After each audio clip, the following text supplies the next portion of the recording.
kinabulaanang may galit siya kay AC Bonifacio. Patuloy pa rin ang usap-usapan sa social media tungkol sa pagbabalik nina AC Bonifacio at Ashley Ortega ng viral na meme matapos silang ma-evict mula sa bahay ni Kuya sa It's Showtime. Ang meme na ito ay kuha mula sa kanilang reaksyon nang malamang sila ang pinakaunang mga evictee ng Pab Celebrity Collab. Sa trending na larawan, makikita si AC na maluha-luha ang mata. Samantalang si Ashley naman ay may blankong ekspresyon sa mukha, tila natulala sa anunsyo ng kanilang pagkatalo. Ang mga netizen ay hindi napigil ang mag-react sa nakakatawang larawan ng dalawa. Na ipinakita ang magkaibang emosyon na ipinakita nila sa mga oras na iyon.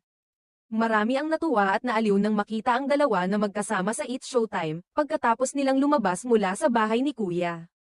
Ang kanilang pagsasama sa TV show ay tila nagbigay linaw sa mga spekulasyon ng mga tao ukol sa kanilang relasyon at kung paano nila tinanggap ang kanilang pagkatalo sa Pab.